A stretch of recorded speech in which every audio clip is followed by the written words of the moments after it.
Thank you, Ken, for that gracious introduction, and welcome everybody. And I think this is going to be really fun and enlightening for everybody for this semester, because the kind of things that Ken and the rest of the team here is going to be teaching you is going to be useful things that will carry well over beyond this class. Today I wanted to chat with you a little bit about kind of the intersection of AI and XR and how that's going to be impacting our society, and how, particularly for folks in the creative industry, how we might be able to apply it, and some of the implications of that. And particularly going forward as AI becomes more mature, it's going to impact our economy and the workspace a lot, and how you should be thinking about that. Okay, so instead of designing virtual worlds, I want you to design the next reality that we're going to be living in. And you guys are actually the most luckiest generation that has ever lived in the history of humanity. So take that in for a second, because you will be the first generation that is able to see a pre-AGI and a post-AGI world, where we are birthing a new form of intelligence that changes everything that we know about how our society and our economy works, right? You're also actually one of the generations, or probably the generation, that will be impacted by it first, because you're going to be coming out into the workforce, and within the next 5 years, all the impact of that is going to happen. So you have a little bit of responsibility as well. Maybe not the most responsibility, because you're still coming into the workforce, but you have a responsibility where you can affect how our society turns out the next millennia based on some of the content that you make. So think about that as we go through this. And content creation is actually built into our genes, right? Humans have been on this planet for 200,000-300,000 years, and the whole time we've created content, created stories, and it is stories that we pass down that has actually created what we are. We pass knowledge through stories. And what you will be doing this semester is actually to be passing stories not through a picture, but through worlds that you can inhabit and immerse and interact with. So it's probably the most immersive and most effective way to tell a story, because our brains are designed to work in 3D. If you look at the history of media, over the tens of thousands of years, we started with 2D cave paintings, and then to statues, which added the dimensionality of having space, 3D, and the interaction, immersion. And then on the other axis is interactivity, right? So we went from non-moving to moving to interactive.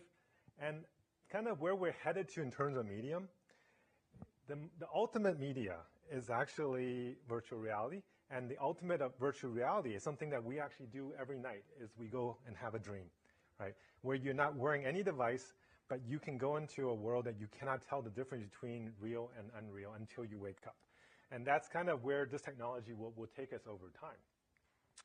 And why am I so confident that adding dimensionality is an important part of how media is progressing? Because if you look over the last couple hundred years, we went from essentially printed paper to one-dimensional audio to two-dimensional video to 2.5-dimensional gaming. And we are now at a point where devices that are on your head will be able to give you fully immersive, fully portable 3D renditions of the world that either replaces the views you see or augments and overlaps the things that you are already touching and seeing. I was very fortunate to have a chance to have worked with Steven Spielberg back in 2018 or 2017, actually, when we did the production of Ready Player One. I helped to negotiate and sign a deal with Warner Brothers and HTC to get them to give us all of their 3D assets. They gave us like terabytes of 3D assets, which were way too detailed, that we actually had to dumb everything down to make games out of them. We made 7 games out of the content, and had their lead actor come and do a DJ session for us at the launch of the thing at South by Southwest. But he essentially used our device to direct this movie back in 2016, 2017. My avatar had a virtual camera. I could either do frame grabs or I could do actual shots by walking through the virtual sets. I'm getting shots on a V cam in a V world. So he's wearing actually one of the early HTC headsets. And devices have evolved a little bit, but honestly, they haven't evolved as much as I would like to. In fact, with the Vision Pro, we've actually gone backwards and made it heavier and more front-heavy when it should be more like this, where it's more balanced. And this came out a year before that did. So, but I think going forward, what we'll find is that glasses form factors is actually where it's going. Right? I'm not sure how many people saw the three-body problem, but they added the idea of having more smell, taste, all the other haptics into it. We're not really there yet. That's probably going to be the hardest part. But the visual and audio, we are getting near natural visual fidelity. And the devices are definitely getting smaller. We're getting into the tens of grams to 100 grams to have full, true AR type experiences. So I'm sure if you guys studied media in any way, you've heard of Marshall McLuhan. And he said, the medium is the message. But I feel like a lot of people heard these words, but they don't necessarily know what it means. I went in and actually did a little bit more detail about how you would break it. When media first started, we actually went from one to many, from the printing press to radio stations, TV. It's one creator of content, and it's creating many receivers. So the message, the medium is the message. It's a broadcast message, and it's saying control and conform. It's one message that everybody should follow, right? And over the last 20, 30 years, we went to a many-to-many, which is social media, and that message is compelling you to compare, right? And we know when you compare, what is the saying? Comparison is a thief of joy. This is why there's so much depression and anxiety, because everybody's seeing the best of everybody else and trying to compare each other. Where we are headed now is actually the next form of medium, which is bespoke medium. We will find that AI will allow everybody to have a slightly different medium that's targeted and personalized to them. And that actually, I think, the message there is complete and comprehend. It allows the right message to be sent to the right person at the right time. So let's talk a little bit about AI, right? Now, over the last 2 years, AI essentially became the main topic, and everybody stopped talking about XR. For 2 years before that, it was all about the XR, metaverse, and Web3, and blah, blah, blah. But the reality is that these two are actually very intertwined. XR would not be possible without AI, and proper, safe AI would not be possible without XR. And let me explain a little bit about that. Because when you think about AI today, most people think about the dystopian future that these movies talk about. And in fact, Neil Stephenson's going to be one of our later speakers, as a friend of mine.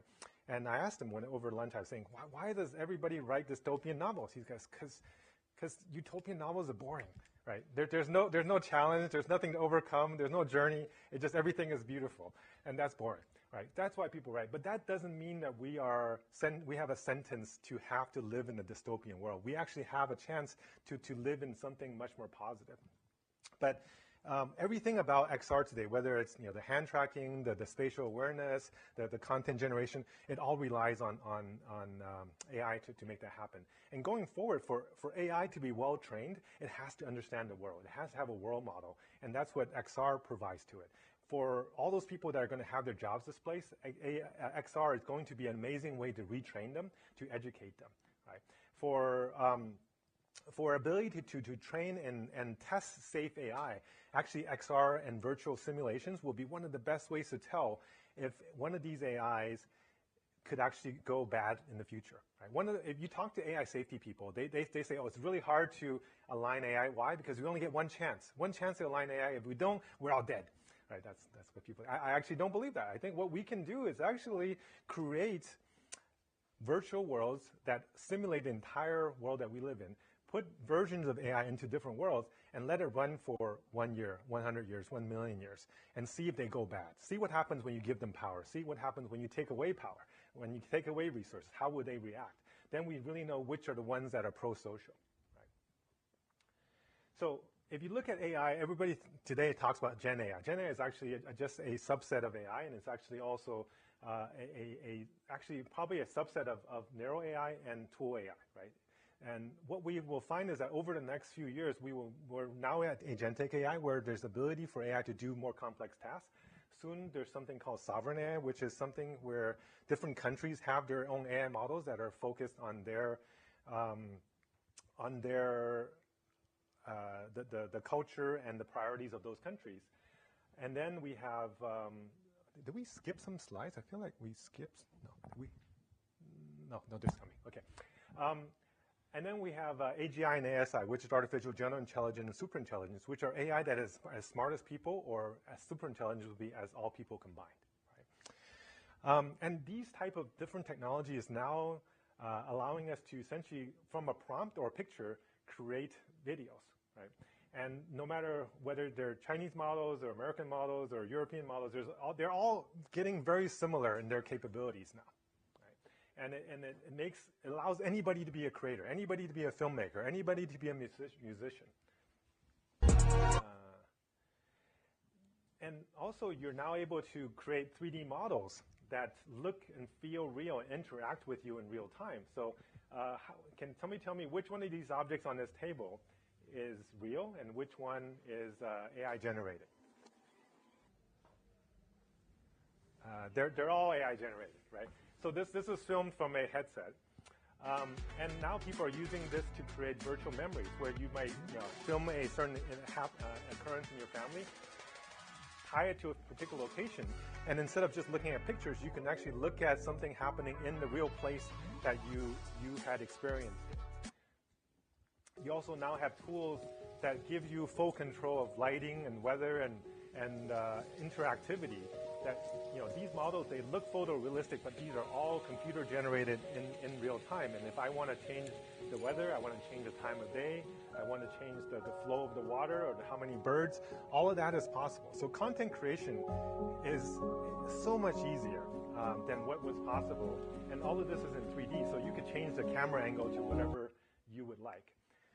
The other thing that's recently happened this year is the ability to create agent calls. So MCP, Model Context Protocol, allow you to interact with all the tools. The dozens and dozens of tools that are in the normal content creation pipeline are now fully accessible through AI, through protocols that allow you to control it. So they can create the models the same way you would have created it. So it's not just generating something that you cannot modify. They're actually using the same tools, creating the same file formats, which then you can post-edit and have full control over.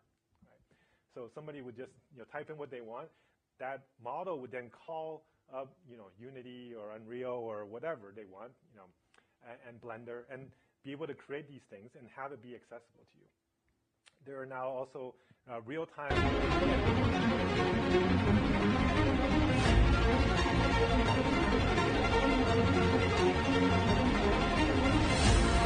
That's a little loud, sorry. Real-time 3D engines allows you to create worlds through prompts and then be able to interact and move in them, right? Like this one, you can essentially use the keyboard and control a game that is completely generated in real time. None of this existed except during the time when the engine were pushed to go a certain direction. So you can create that world in real time now. So game design and game play is going to change very soon. Everybody can just say, hey, I really like this particular novel. I want to go and play in that. Right? I wrote about this in my book 2-3 years ago, and now we essentially have that capability today.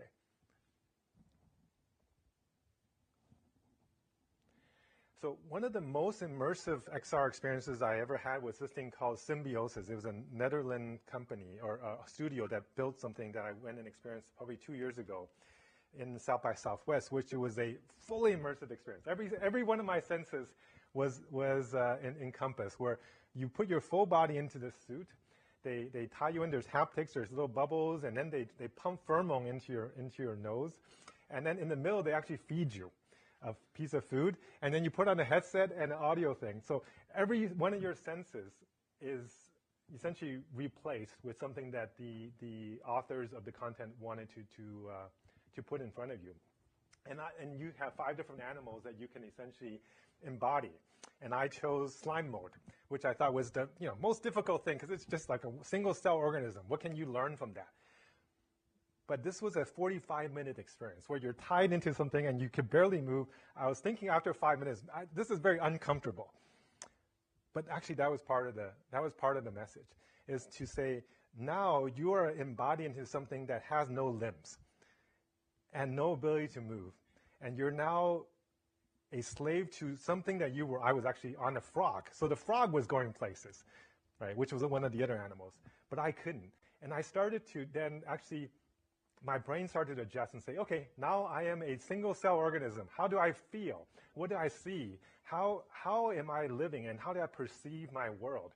And this VR experience did that for me, right? I would have thought that there's no way a single-cell organism can be conscious. But after doing that 45-minute experience, I came out and said, everything has some level of consciousness. It was very, it was a very special experience that changed my perspective on the world, right? So why did I bring this up? Because I want to let you know that a properly designed XR experience can really change people's minds, even things that are very difficult to do, things that are against what we've been taught. Now, what's coming soon, right? What's coming soon is AGI is going to come, and that is going to change the way our world operates. And there's different debates, but essentially the people who are running the labs today, they are all saying between this year and 2030, this is going to come. This is within the next 5 years. This is why I said the next 5 years is the most important time, because if we make the right decisions in those 5 years, our ability to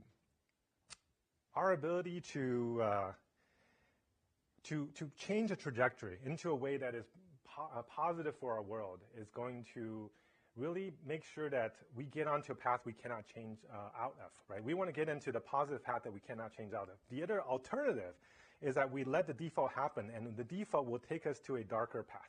Because right now, our nature is pulling us into power seeking, resource acquisition, money, hoarding, all of these things that have made humans and successful people successful are actually the exact type of mindsets that will bring the misuse to this technology that we are creating.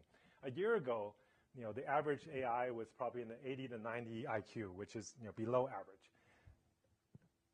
Just last month, it's now at 148, I think, something like that. So it's 3 standard deviations away from norm. And 3 standard deviations is 99.98%. So it's better than 99.98% of people on this planet in terms of intelligence. I mean, it's not general yet, but that's pretty impressive. Okay, just imagine where this is going. In another few months, this is going to probably be 4 standard deviations and 5 standard deviations. So what happens when we get AGI? Essentially, we expand human understanding. Right? All the things that we couldn't solve before, we start to solve, because these beings, these intelligences can work 24/7 at the speed of light. Right? Our productivity is going to skyrocket. We're going to solve energy constraints and climate constraints and health issues that have been plaguing us. Essentially, we create a world of abundance.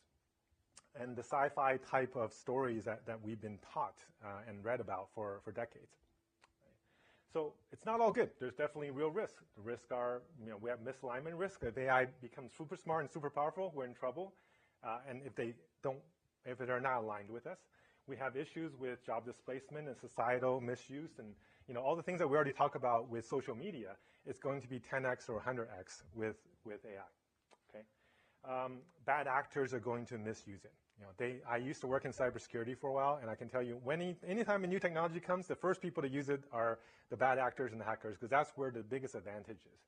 Okay, and then government misuse. When government misuses this technology, we escalate conflict. We turn this into a weapon, and that weapon, we're going to be the unintended consequences of giant AIs fighting with each other. We're just going to get squashed.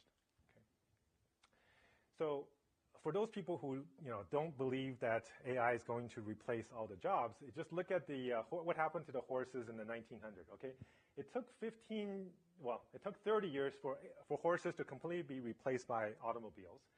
But if you look at New York, in 1905 to 1900 to 1913, there was essentially one automobile and all horses Just 13 years later, it was one horse and carriage and all automobiles. 13 years, that completely replaced it because it is a replacement, an equal replacement. What we're finding now is for junior level jobs, AI is actually a direct replacement for human labor, right?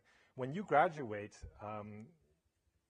even from places like MIT or Stanford or whatever, we're going to have this issue. And even if you're in software development, in fact, this last week, I also work at the Stanford Digital Economy Lab, and this report just came out from Eric Bernolson and his team.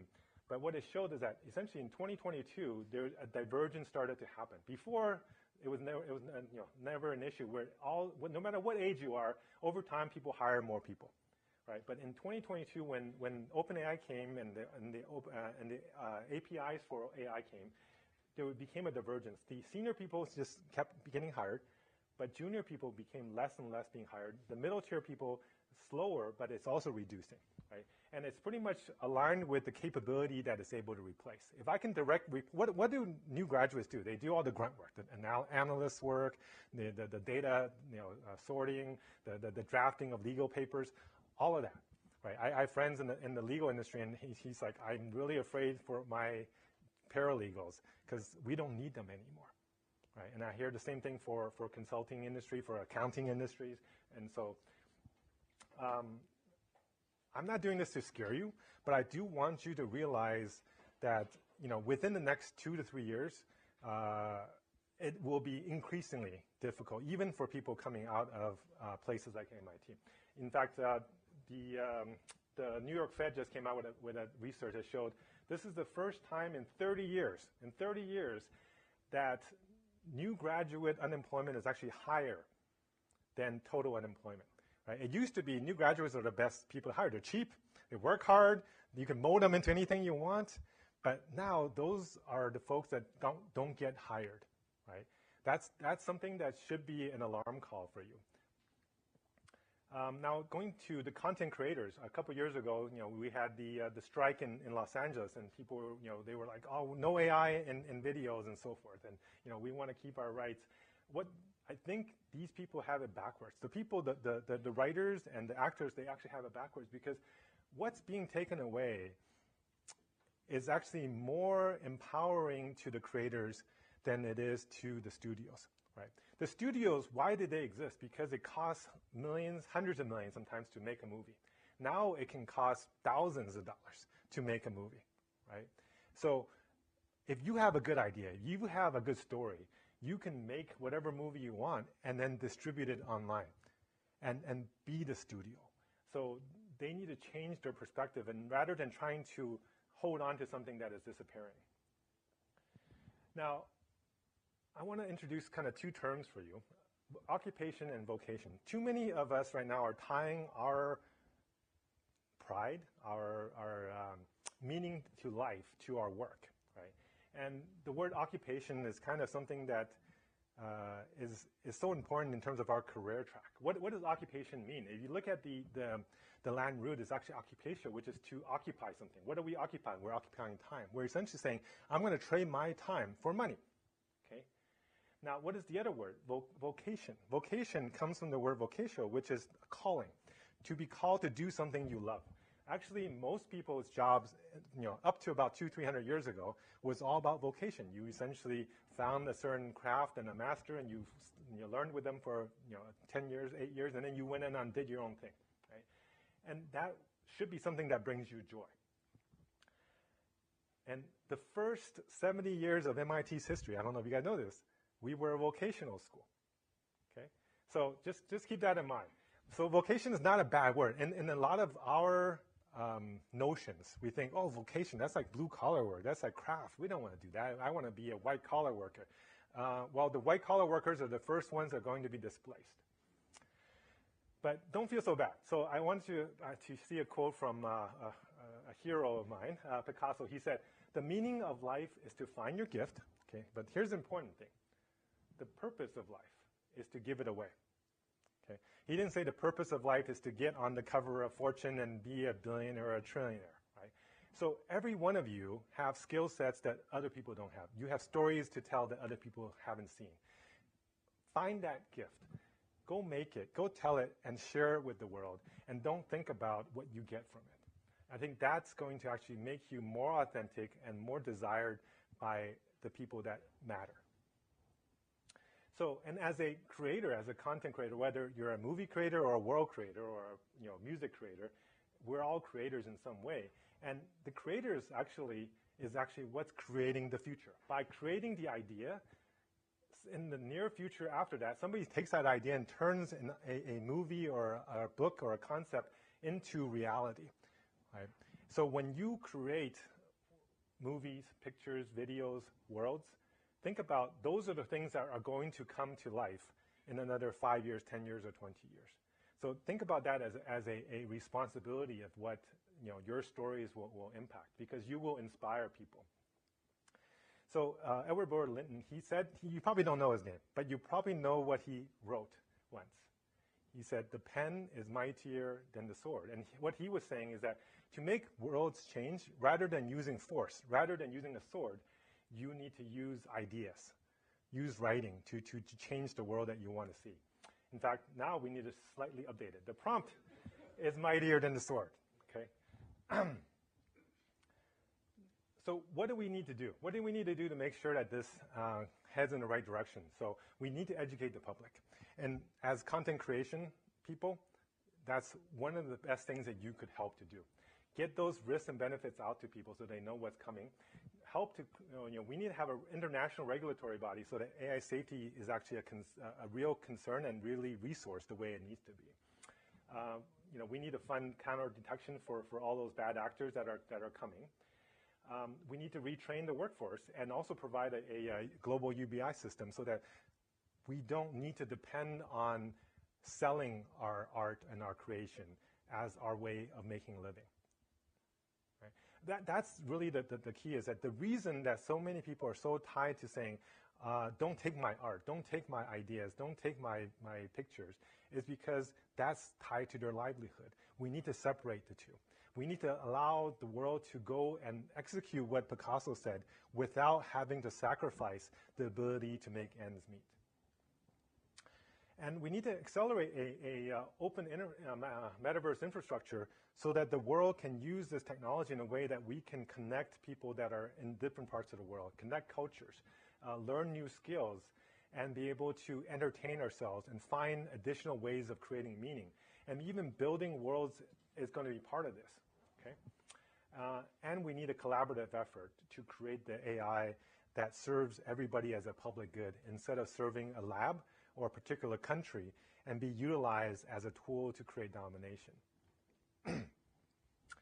So Oppenheimer said this, the people of the world must unite or they will perish. And I think it was true for nuclear weapons, but it is actually now even more true for AI. How many people are Trekkies here?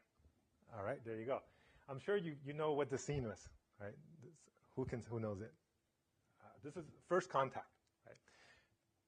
Why did Star Trek work? Because the Vulcans came, an advanced, rational species came to Earth, brought technology, and showed us how to be a peaceful, abundant world. Okay? We don't need to depend on an alien to come save us. We are creating our own aliens in the form of AI. And when that comes, and we are about to create it, we want to make sure that it's actually benevolent, that it actually brings us the technology and helps us use it in a rational way. What happens in 2026 in Star Trek? Does anybody know? World War III. Okay. So I hope that this is true, but this is not. Okay. If you talk to the AI experts in labs today, there's kind of two trains of thought. I don't know how clearly you can see this, but essentially there is the group that says we need to make slave AI, AI that just obeys us, does whatever we want it to do, because that's safe. And then there's a group that says we need to make God AI, AI that is smarter than us, and they will just tell us what to do. Okay? And depending which lab you're in, they have different strategies. And if you're Elon, it doesn't care. I just want to be the one that makes it, right? what we need to do is actually to change that, not about creating a slave, because if something is going to be 1,000,000 times smarter than you, you in time will not be able to control it the way that we think we want it to. We need to create something that is a progeny, something that we look at as our children, and in time it will be our guardian. Okay? Why do I say that? Because if you think about it, your parents spent their entire life training you how to be a good person. Okay? They put their culture, their beliefs in you, their resources in you, and now you're about to become adults, or you are adults, but you're going to become part of the more independent workforce. You're probably going to come back and do good things for your parents because they took care of you and they taught you how to act properly. We need to give all of those ideas to the AI so that it sees us as its parents, and in time, it will, when it becomes mature and capable, it needs to see us as somebody that they should be caring for. And when we can do this, we actually change p-doom from a positive number to a negative number. Okay, how many people know what p-doom is? Okay, so some of you guys. But p-doom essentially is, in the AI safety space, is AI coming and destroying everyone. Okay, and that number is somewhere between 0 and 1. And the average, if you talk to the average AI researcher right now, the number is 0.3. Okay, people are saying there's 30% chance AI is going to create, extinction of all humans on this planet, but let's go as fast as possible. Which feels like a little bit of a conflict, right? Because if you think about things like natural disasters, asteroids and viruses and super volcanoes, these are things that come in every tens of thousands of years or hundreds of thousands of years, and we're worried about it, okay? But a 30% chance, and people are not worried about it. That seems a little odd. In fact, they said, forget safety. Let's just go as fast as possible. So we need to change our mindset of how do we handle this. And there's different kinds of AIs, and based on, how the power asymmetry between us and them, and how much is it caring about human flourishing, right? Slave AI doesn't care about or doesn't not care about, and it's probably close to our capability. If it's beyond this capability, it's either going to go here or it's going to go there. It's not going to stay here, okay? God AI, it's like it has its own ideas, and it is way more powerful than we are. What we want to do is to create this, like progeny AI, and then over time get it to become guardian AI. And there's also the sovereign AI camp, which is, we're going to make our own. But the problem is when you do this, every country is going to be looking out for itself and making every other country its enemy. And there's a small chance that we won't get to AGI. So we'll just have dumb AI for a very long time, which is unlikely, but it is a possibility. Okay. Now, when people talk about AI risk, they usually think about the more mature something is, the higher the risk. People think the line is like this. It's a straight up line. I actually would propose that it looks like a Kuznets curve. How many people know what a Kuznets curve is? Okay. Look up Simon Kuznets from I think the 1960s. He was a Nobel Prize economist. But he essentially hypothesized that energy use, pollution, inequality all goes up in time, initially with a maturity of a society, and then it comes down over time. Okay? And what I think we'll find is that as AI becomes more mature, it gets dangerous up to a certain point, and then once it becomes smart enough and realizes, you know what, these guys are doing the wrong things, let me help them become smarter, more safer people to each other, be nicer to each other. And in fact, over time, we can get to that negative p-doom with guardian AI, because that not only does it prevent bad AIs and bad actors from doing bad things from us, it also then goes back and saves us from the naturally existing things. If an asteroid is going to come hit the planet, it's going to figure out how to solve that. If a super volcano is coming, if a super virus is coming, it will know it before we do and give us some solutions. So we can start to actually create a negative risk by having these AIs help us. So hopefully I've given you something called the overview effect. I know I spoke very quickly and talked about a range of topics, but there's been 300 or 400 people that's gone into space, and everybody that comes back says, oh, now I actually see the Earth has no borders. The cities, the countries have no borders. We're all one planet, one people, right? And I want you to hopefully feel a little bit of that, is that we need to raise the perspective. It's not about us and them. We're all one, okay? And going back to what was, okay, somehow the fonts changed. But it should say, with great power comes great responsibility, okay? And why did I say that? Because you guys have great power today. You guys have access to tools that has never existed until now.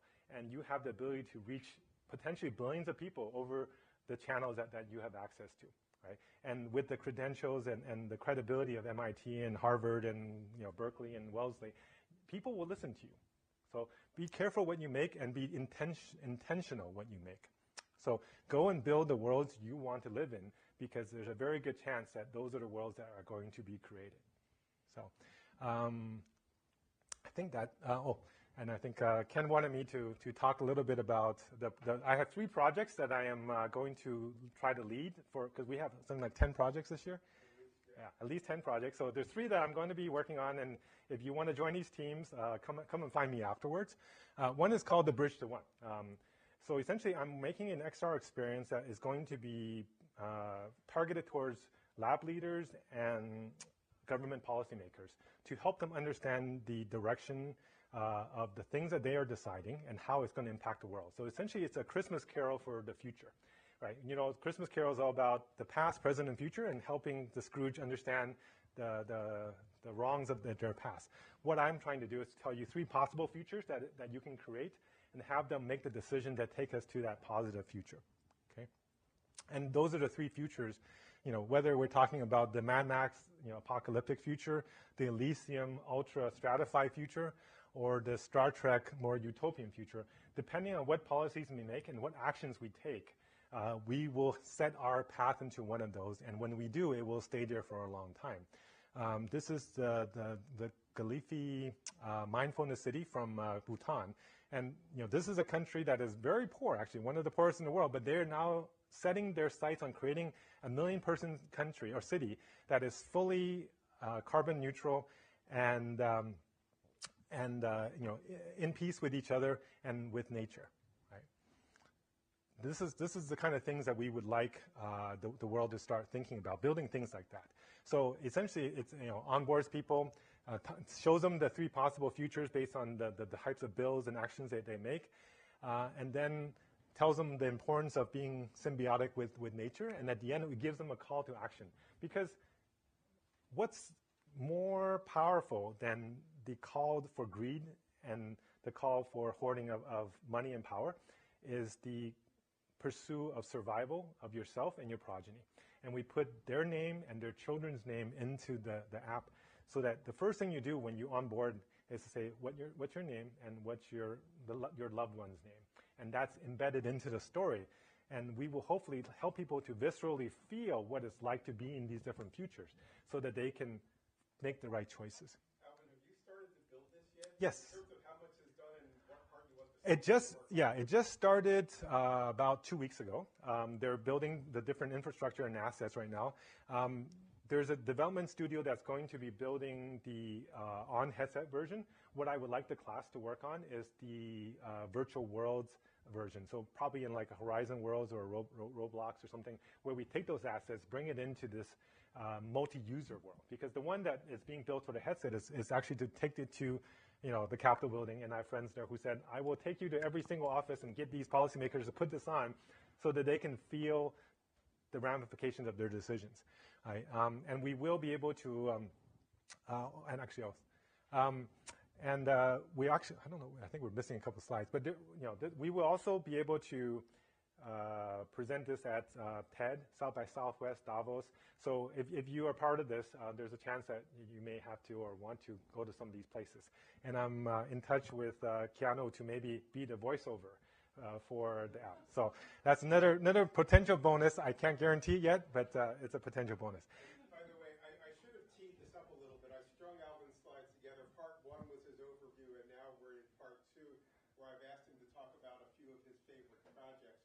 We have a number of hosts who are going to talk about projects, and so you're going to hear 3 from Alvin, which if any of you want to work on, we have a couple weeks. I'll talk about that later, but you can join one of these projects and work with Alvin and his friends on this. Yep. And we do already have teams that are working on some of these, so let me know. The other one is it's this immersive elephant safari. So a friend of mine is a wealthy individual that donates and tries to preserve elephants in Africa. And he would like us to create a immersive room experience. So it's not something you put a headset on, but it's something you walk into. And he already has a room and the projection systems and so forth. And he wants people, other wealthy individuals, to come in and feel what it's like to be with the elephants so that they can then donate to helping save more elephants. Okay? Essentially, we'll be creating things that are probably initially 360 videos, which then you can have some level of interaction with, having some haptics with, where you'll have wind, heat, smell of grass, and things like that. So you create an immersive, truly immersive experience without putting on a headset. Okay, just that's. And he's already committed $5,000 budget if we need to get assets, resources, and test kits and things like that. Okay, and here's the big bonus. If he likes the content, he will send that team to Africa for a proper safari to see the real elephants. So, but this team cannot be less than 3 people and cannot be more than 5 people. So, I think all the teams are supposed to have 1 person from each school at least, right? So the last project that I am also personally involved with, I have this kind of little startup that I'm working on, which is to educate youth, because I think that the education system as a whole has stopped working because we are educating people for the wrong purpose. When 100, 200 years ago, this is the classroom from about 150 years ago. Yeah, see, look, it hasn't changed, really. I mean, we're in the best institution in the world, and it hasn't changed. And that's the problem, is that the world is changing, but we have not changed the way we teach. And these AI tutors are intended not only for people like you who are in amazing places like Boston, but for all the people in the world who don't have access to teachers, who don't have access to Nobel Prize winners, and people like Ken who can lead you and guide you. Right? So if we can create AIs that are persistent, that follows the child's growth over time and maintains their curiosity, not just teaches them to follow rules and memorize formulas. We want to teach them how to be better humans. So using AI to teach them to be better humans. That's the goal of what I would like to see with this. And I don't know how many people have read Diamond Age. Young Ladies Illustrated Primer. Okay. Anyways, it's one of Neil Stephenson's book. One of my favorites, actually. And this book talks about a little girl who gets this tablet, and the tablet essentially helps her grow up and goes with her for her entire life and turns her from a helpless child into a heroine protagonist of the story. Okay, and before the invention of tablets, by the way. Yes. So the early '90s. So I'm a big fan of Neo and his ability to have foresight. So he'll be with us in November. That's right. Yeah. So. Anybody who's interested in educating youth, and particularly younger children, and maybe even ones who are in less fortunate places in the world, let me know. Okay, I think that's it. And then if you are interested in reaching out to me, here's some of my contact information.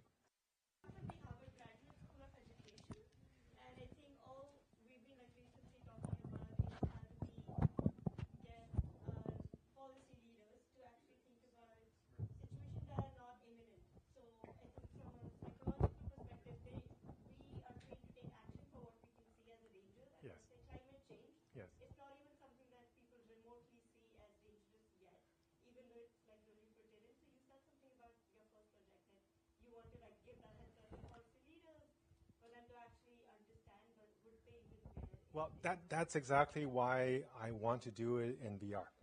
Because VR makes you not just use logic. When something is 20 or 30 or 50 years away, your logic says, that's okay, I can wait.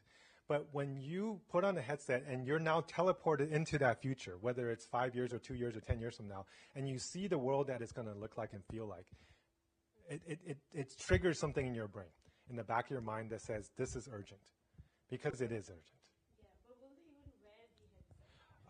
Some will, and the good news is you don't need 100% people to change their minds. Right now, if you look at all the votes, they're within 2 or 3 or 5 votes to go either way. So all you need to do is to make sure that you can create a little bit of a swing to the right direction, and over time, we will be able to create that momentum into the right part of the decision making. Right. So we don't need perfect. We just need to have enough. Yeah, and actually, one thing from talking to some of you guys, if you like certain one of these projects, you guys should try to find each other, because I know a few different people come up to me asking about different projects. So it's best if you guys can group together, identify kind of a team lead, rather than everybody contacting the various project leads separately. So, yes. So I wanted to ask about the Guardian AI. Yes.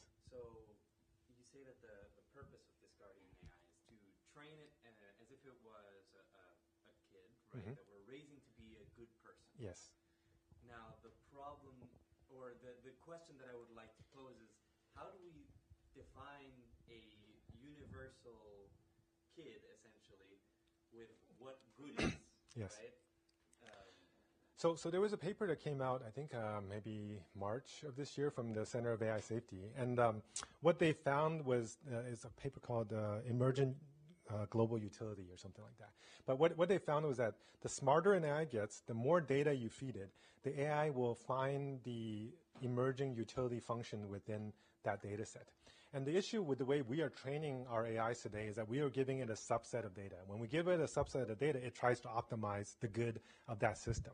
But when we work together, this is why the last item I said in my recommended actions is that the world needs to come together and share our data pools, whether different religions, different languages, different cultures. Everybody's data gets in. Everybody's considered into that AI data set to find what is the commonalities between there. How can I make sure that everybody wins, not a single group or subgroup wins? When we do that, the AI will be able to see connections that we can't see, because they can see terabytes of information, or maybe hundreds of terabytes of information, whereas it would take a human 10,000 lifetimes to read what is being trained on these systems today. Yeah. So I read your book, and at some point you were talking about this world of abundance. Yes. You introduced the word abundanism. Yes. And I couldn't help but notice some similarities between this nuance and the one that Plato introduced in his book, The Republic of the Philosopher King. Yes. So Yeah, in fact, I talk about the Philosopher King as well. So in that context, that is a totalitarian regime where we would confide all our trust into this Philosopher King. So my question for you is, do you think the world is ready to just delegate this kind of Philosopher King to be in power and live in this kind of totalitarian? I think rather than thinking about it as a totalitarian model, I would rather think of it as an oracle model. Right, and what we will probably find is that governance will transition over time from more and more maybe into higher levels of influence by the AI as it becomes smarter and more understanding. But initially, it would definitely be something more like akin to an oracle, where you have a question, you go to it and say, okay, well, I have these issues, these conflicts between these two countries, or I have an issue with water supply or whatever. How can I solve it? And it will give you answers, and then you figure out if you want to do it or not, or how can you do it better, right? But if you look at what Plato talks about, we think democracy is the best form. Actually, according to Plato, democracy is the worst form of government. I'm sure you read that as well, because it's a tyranny of the many over the tyranny of the minority, right? So as long as you have 51% based on proper, I guess more the way that democracy is actually defined, that 51% can define how the other 49% lives, which I don't think is what we're also looking for. So we need to find a balance. And back in Plato's day, there's something called the guardian class. I'm sure you're familiar with that. But they essentially have a group of people that, since they're young, they separate them from their parents, and they teach them philosophy and science and history and all these other things, and they don't let them have kids. Because once you have kids, you start to want to bring goodness to your kids and protect them. And they train them to be the philosopher kings because they are the most informed of the groups, and they have no biases and ties to anybody. They just want to make the right decision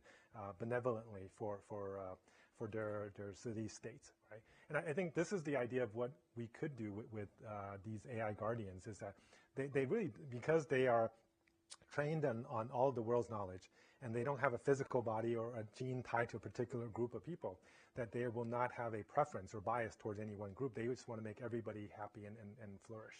So, yeah. Kind of a similar question on the vein of abundance. So there's a lot of conversation with AGI that's going to create a new abundance, and a lot of the conversation seems really parallel to the last couple of decades in automation. Like, it kind of seems like we saw millions of jobs go away because of new technology, but we saw productivity go up, thousands of times. But on the individual level, scarcity for important. We have cheaper flat screen TVs, but healthcare, education, cost of living, those things have gone up. What would stop AGI from just being another means of extracting wealth from the poor? Like, why would that abundance trickle down? Yeah, so this is something that's why I said the key is our mindset, right? If we continue to have oligarchs that are focused on personal gain, then they will train the AIs to maximize their personal benefits. This is why, I'm actually working on the Bridge to One project, because I want people in those positions to realize that first, we have enough. And having more doesn't give you more happiness. In fact, if you read the book, you'll find that after a certain income range, it actually brings you less happiness because it creates more stress for you. And last week I was just at Burning Man, and I spent 9 days in the middle of the desert with limited water, limited food, with sandstorms and snow and rain, and no snow, but rain, and lack. But even in a place like this, when people found a guided principle of sharing, giving, communal service, they helped each other. They gave when, we were running out of water, and the other group said, oh, here, I have water for you. We were running out of gas. They said, oh, here's a tank of gas. I tried to give them money. They said, no, I don't need money. We don't have money here, right? And it gave me hope, because it showed me that even in a place where you don't have enough, that human nature is not selfish and evil. Human nature, actually, if you put them in the right place with the right group of people, and there's a common principle, we can be good to each other.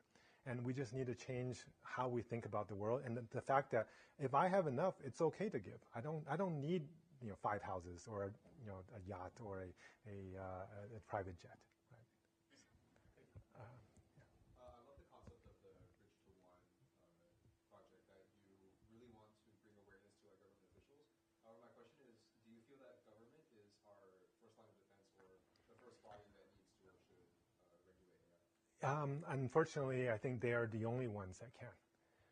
Because the companies, the VCs, the labs, they have billions or hundreds of billions of dollars, and they have investors with certain profit motives.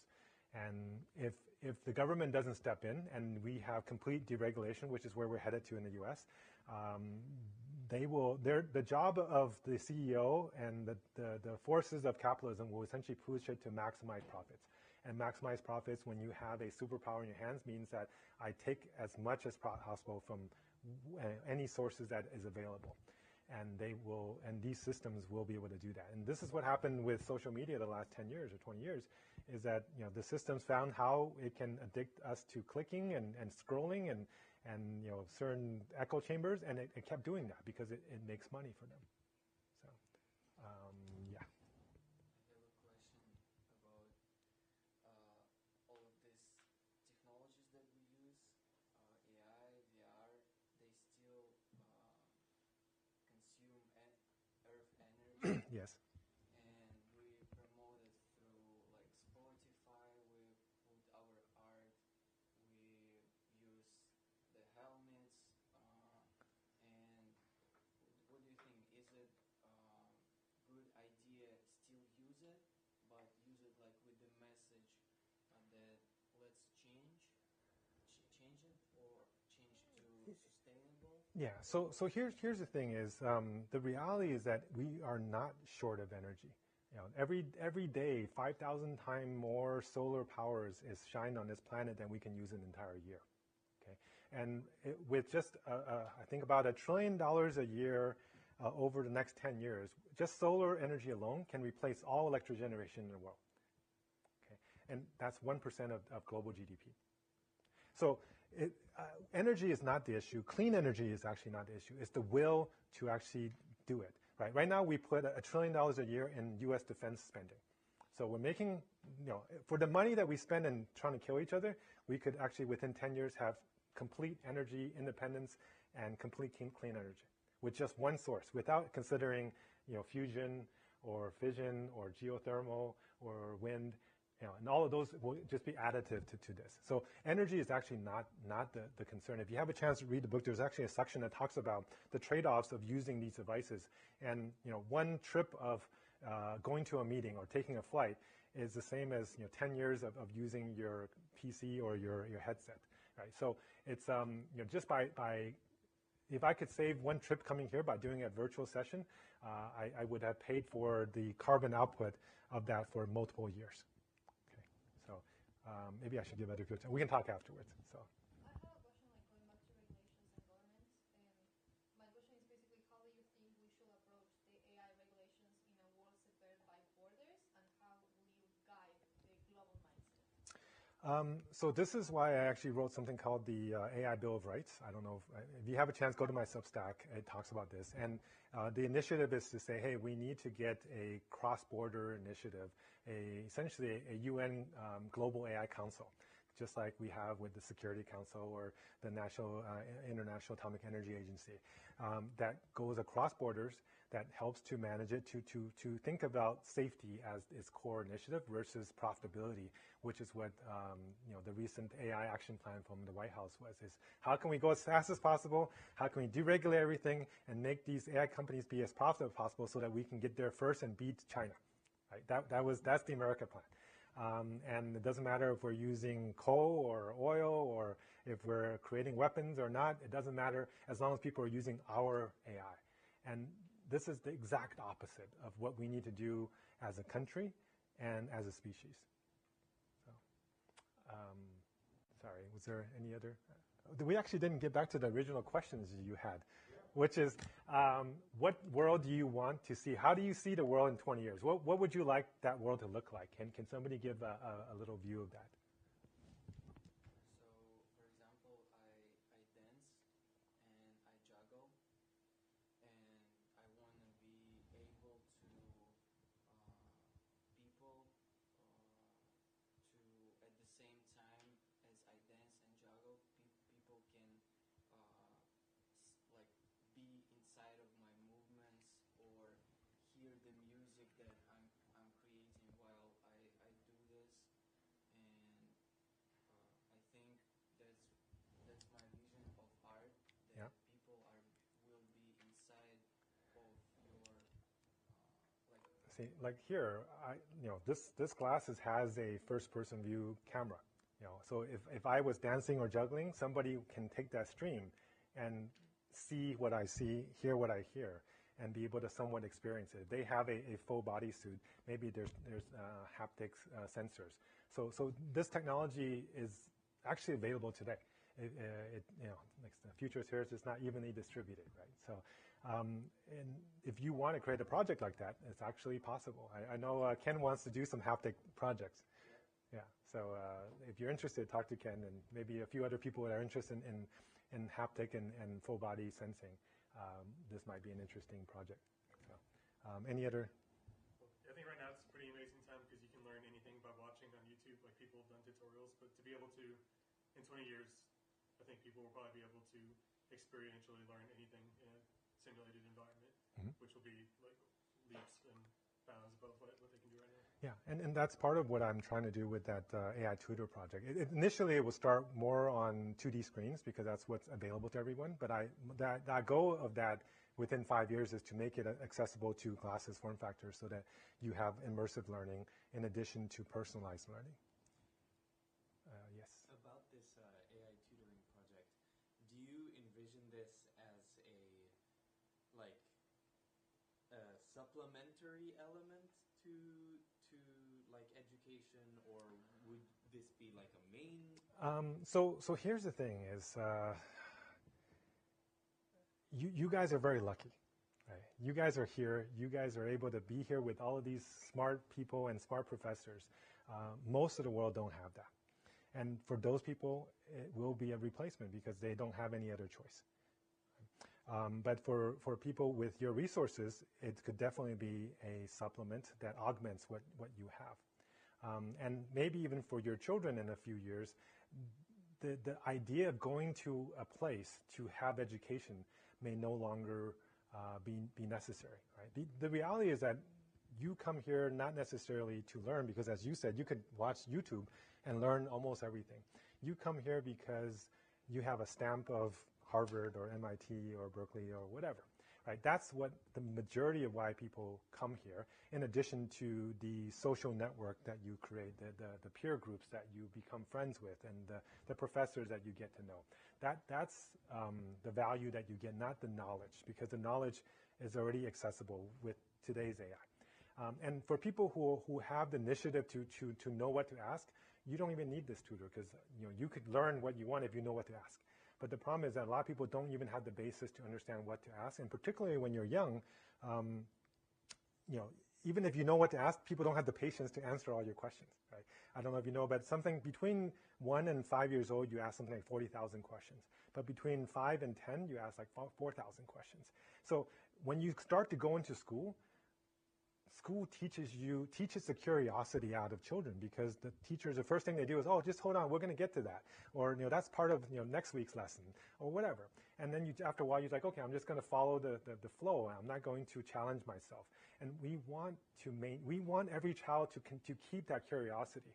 We want them to keep asking questions, and we want them not to feel like they're being a burden to the world by asking these questions, because the AI has infinite patience. To follow up with that, in my opinion, one of the things that AI can't really replace is like a human rapport, like connection between educator and student. Absolutely. And in my experience, the environments where I have learned the most are when I do have this rapport, and the teacher does inspire this curiosity. So here's the thing I do want to emphasize is that, for people in your lucky situation where you have teachers like him, and they can inspire you, you should do that. And this, by having an AI that helps supplement the actual technical learning, he now has more time to spend with you to be able to give you the coaching, the mentoring, the emotional support, or whatever it is, the encouragement that makes you feel heard. Right? And that's, at the end of the day, all of us have certain teachers or people in our life that gave us 1 or 2 comments that changed the path. So I'm all for that. And I think by liberating the teachers that are in the system today from their daily grind of preparing lessons and grading tests and doing all the grind of researching each lesson, the AI can help with that so that they can then focus on the human side of teaching. Sorry, one more question. Okay. We still haven't had much about the future. What do you guys see? How do you see things being different? I think it's hard to create a social shift that's global in 20 years. I think people in power aren't going to want to get rid of their power, especially in 20 years. But what I do see happening, I think people are going to be brought up to a certain standard. So people who are less fortunate are going to have the opportunity to gain like a certain level of education. But I don't think that's going to completely dissolve the kind of power system or hierarchical system we have now, just because those people in power have the control. And I think it will take a lot more than just 20 years of like everyone having a standard of education that's very high for that to break down. Yeah, education is only one of the pieces. I guess what I'm trying to say earlier was that if we don't do something in the next 5 years, then we may not be around in 20 years. Yeah. Right. So if the leaders of the world realizes the choice is not whether or not I stay in power, the choice is whether or not I exist and my children exist, then maybe there's a little higher sense of urgency. Whoever talked about urgency earlier, because there is urgency, and people don't understand the level of urgency. I think the biggest challenge is, like as you were saying, spreading that urgency, because I don't think anyone considers it urgent. Yeah. So this question of what the world's going to be like in 20 years, I'm going to ask